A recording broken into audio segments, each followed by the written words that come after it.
Media के सभी साथियों का आज की इस प्रेस कॉन्फ्रेंस में बहुत बहुत स्वागत है।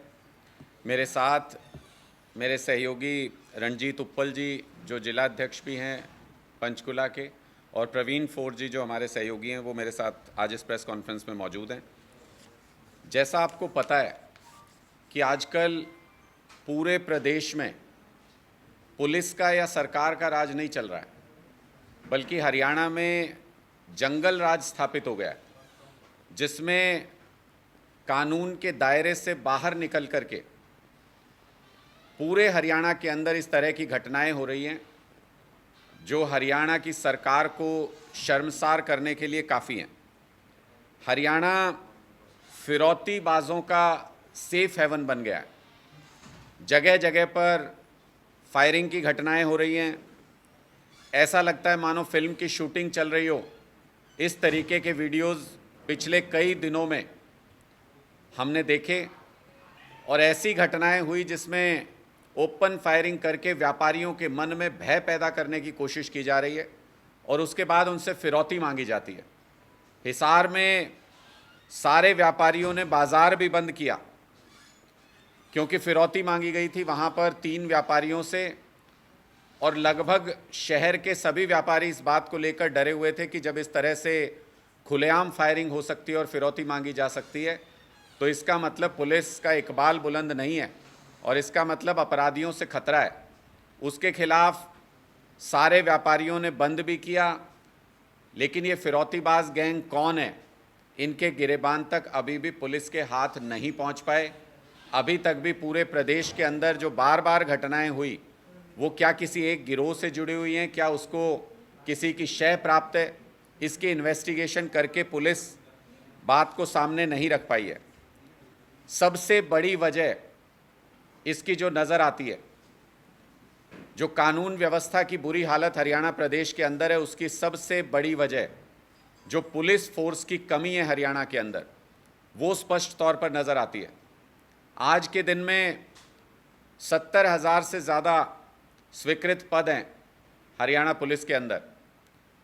करीब 20,000 पद आज के दिन खाली हैं, जिसमें सिर्फ कांस्टेबल या हेड कांस्टेबल के पद नहीं हैं, बल्कि जो इन्वेस्टिगेटिंग ऑफिसर्स हैं उनकी भी भारी कमी है। और जो इन्वेस्टिगेशन ऑफिसर हैं भी, उनके ऊपर इतना दबाव है कि वो किसी भी केस का इन्वेस्टिगेशन नहीं कर पाते। सिर्फ खाना पूर्ति, फाइल इधर से उधर ले जाना, केस अटेंड करना, और दिन भर में जो सिक्योरिटी अरेंजमेंट्स होते हैं उन्हीं में उनकी ज़िंदगी निकल रही है। इसका असर ये है कि हमें ये सूचना मिली है कि पुलिस हेडक्वार्टर में अब लगातार इस तरीके के रिक्वेस्ट पहुंच रहे हैं इन्वेस्टिगेशन ऑफिसर्स की तरफ से। कई ऑफिसर्स तो अपने डिमोशन की मांग कर रहे हैं ताकि उनको उस प्रेशर के पद पर, इन्वेस्टिगेशन के पद पर, जहां हज़ारों फाइलें उनका इंतज़ार कर रही हैं, उसके अंदर फंसना नहीं पड़े। कई अपने प्रमोशन को होल्ड कराना चाहते हैं ताकि उनके सिर पे उस तरह की जिम्मेदारी ना आए जिसको वो निभा नहीं सकते हैं।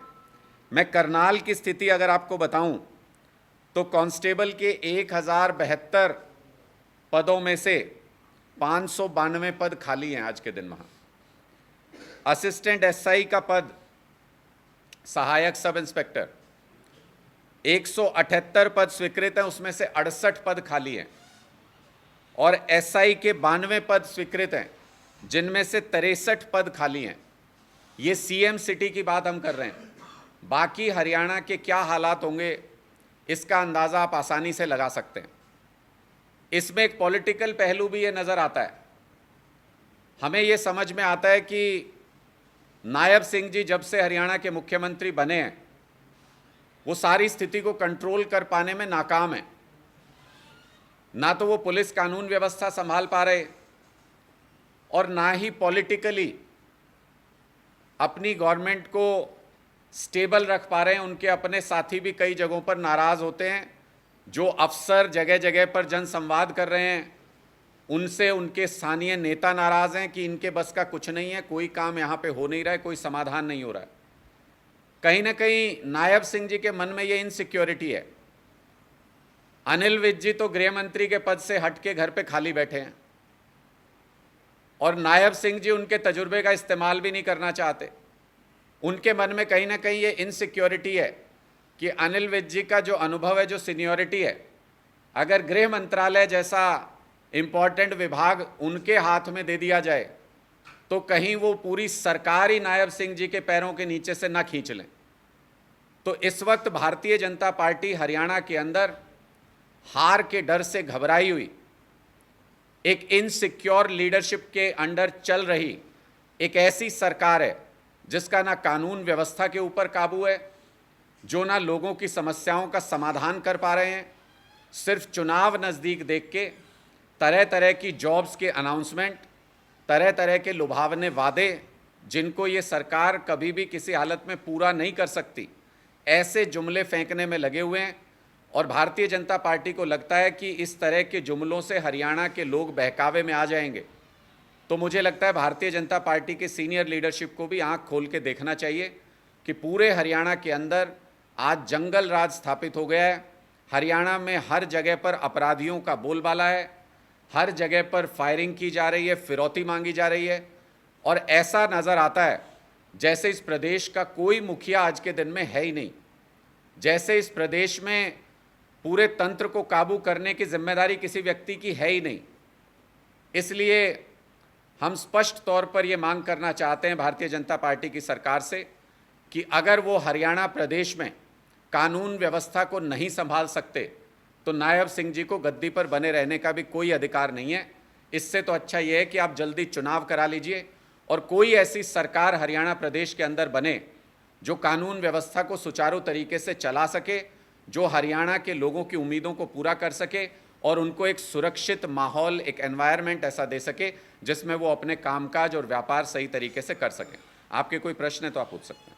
ये जो कानून व्यवस्था की समस्या तो पिछली सरकार से ही चली आ रही थी, क्या आपको लग रहा है कि नायब सिंह जी आए तब से ही?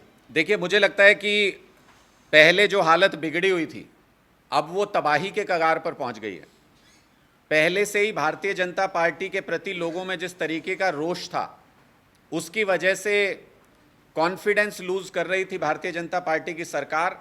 और इनके बड़े बड़े मंत्रियों की सुरक्षा में जो बड़े बड़े नेता, चाहे वो हरियाणा में चुनाव प्रभारी लगाए गए हों, धर्मेंद्र प्रधान जी, जब वो हरियाणा में आते हैं 4 डिस्ट्रिक्ट की पुलिस वहाँ ठोक देते हैं। चाहे वो अमित शाह जी कभी हरियाणा के दौरे पे आएँ तो 4-5 डिस्ट्रिक्ट की पुलिस वहाँ लगा देते हैं। नेताओं की सुरक्षा में भारतीय जनता पार्टी की सरकार नेताओं की सुरक्षा को लेकर के चिंतित थी। और क्यों चिंतित थी? क्योंकि किसान वर्ग का इन्होंने विरोध कमाया, आम जनता का इन्होंने विरोध कमाया।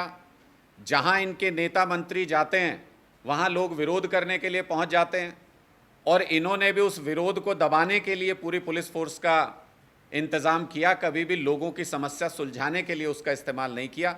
इसलिए जो समस्या पहले से चली आ रही थी, जिसको मनोहर लाल जी काबू नहीं कर पा रहे थे, वो एक अनुभवहीन मुख्यमंत्री के हाथ में हरियाणा की बागडोर देने से और भाजपा के जो अनुभव वाले मंत्री थे उन सबको घर बिठा देने से वो स्थिति और ज़्यादा खराब हो गई है, बद से बदतर हो गई है और काबू से बाहर हो गई है। क्या लगता है आपको कि अनिल विज ने जो गृह मंत्रालय ठीक से संभाला हुआ था, हमने उदाहरण दिया कि अब जो है स्थिति खराब हो चुकी है, बेहद खराब हो चुकी है? देखिए, एक कहावत है कि failures are the pillar of success.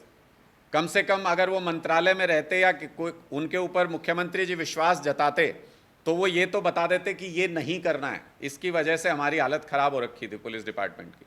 आज तो नायब सिंह जी को ये बताने वाला भी कोई नहीं है कि ये नहीं करना है, और इसलिए नायब सिंह जी को ये समझ भी नहीं आ रहा है कि क्या करना है।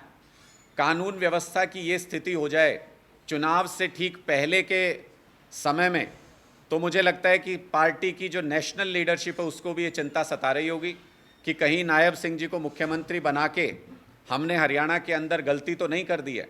पूरे हरियाणा के एक एक व्यक्ति के मन में आज एक डर व्याप्त है कि अपराधी किधर से निकल के आएगा, कहाँ किसको गोली मारेगा, उसके बारे में भी आज सोच करके भयभीत हो जाते हैं हरियाणा के लोग।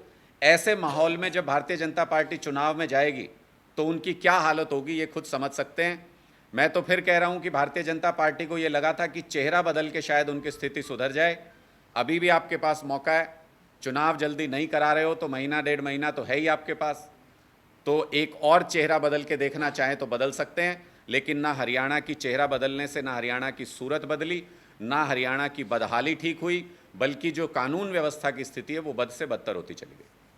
उन्होंने तो आगे मुख्यमंत्री भी इनको नायब सैनी को घोषित किया है और उनके नेतृत्व में चुनाव लड़ने का ऐलान किया है अमित शाह ने अधिकृत बैठक में। मैं इसीलिए मैंने इस मुद्दे को आज उठाया कि नायब सिंह जी जो पूरी तरह से कानून व्यवस्था को संभालने में फेल हो गए हैं हरियाणा के अंदर। अमित शाह जी हरियाणा में आकर के ये कह के गए हैं कि अगर इसी नेतृत्व के ऊपर हरियाणा विश्वास जताता है तो फिर 5 साल ऐसा ही अव्यवस्था, ऐसा ही अत्याचार, ऐसे ही फिरौती गैंग्स झेलने पड़ेंगे हरियाणा के लोगों को। तो एक तरीके से अमित शाह जी आगाह कर गए हैं पूरे हरियाणा को कि सावधान हो जाइए और बदल दीजिए इस सरकार को, ताकि अगले 5 साल तक ऐसी अव्यवस्था और ऐसा जंगल राज ना झेलना पड़े। आप जो कह रहे हो कि मतलब आपकी दो बातें ना कॉन्ट्राडिक्ट हो रही है। आप प्लीज़ बता दीजिए। अनिल भी कोई तरफ तो आप बढ़िया मुल्क की तारीफ है, ये तरफ कह रहे हैं उनके टाइम में बहुत ही नौकरी जाती है कानून व्यवस्था की थी। दूसरा पॉइंट है कि क्या एक मंत्री ही कानून व्यवस्था के लिए जिम्मेवार है? इतनी बड़ी 70,000 की पुलिस फोर्स, 55,000 जो कार्यरत है, ये कोई जिम्मेदार नहीं है? फील्ड के SP, IG, range IG, SHO, ये कोई जिम्मेदार नहीं है? ये तो है ही जॉब कर रहे हैं, मतलब ऐसा नहीं कि ये नहीं है। पॉलिटिकली तो पॉइंट दी जाती है, लेकिन प्रैक्टिकली तो फील्ड में अफसर भी तो है ना पुलिस की। लोकतंत्र के अंदर हमारा ये मानना है कि अंतिम जिम्मेदारी लोकतांत्रिक तरीके से चुनी हुई सरकार की होती है। अगर कोई ऑफिसर सही तरीके से अपनी ड्यूटी नहीं निभा पा रहे हैं तो कंसर्न मंत्री, और अगर मंत्री अपनी जिम्मेदारी नहीं निभा पा रहे हैं तो मुख्यमंत्री की ये जिम्मेदारी बनती है कि उनकी नकेल कसी जाए, उनको अपनी जिम्मेदारी का एहसास कराया जाए, जहां पनिशमेंट की ज़रूरत हो पनिशमेंट दी जाए, जहां रिवॉर्ड की ज़रूरत हो रिवॉर्ड दिया जाए। मैंने दोनों स्थितियां आपके सामने रखी। मैंने तो ये 2 बातें अलग अलग आपके सामने रखी हैं कि एक जो कानून व्यवस्था की स्थिति है वो, और दूसरा कि एक फुल टाइम गृह मंत्री नायब सिंह जी क्यों नहीं बना पा रहे हैं, क्योंकि उनके मन में पॉलिटिकल इनसिक्योरिटी आज के दिन में है, इसलिए वो फुल टाइम गृह मंत्री नहीं दे पा रहे हैं।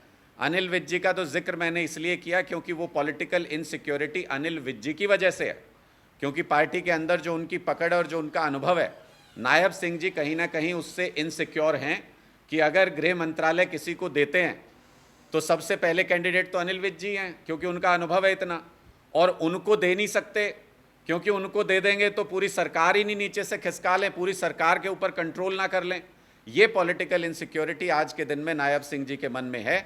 और जब आपके प्रदेश का मुखिया ही इनसिक्योर और कॉन्फिडेंट नहीं हो तो फिर प्रदेश में कानून व्यवस्था की हालत कैसे दुरुस्त हो सकती है? ये सवाल आज भारतीय जनता पार्टी की सरकार के सामने मुंह बाए खड़ा है।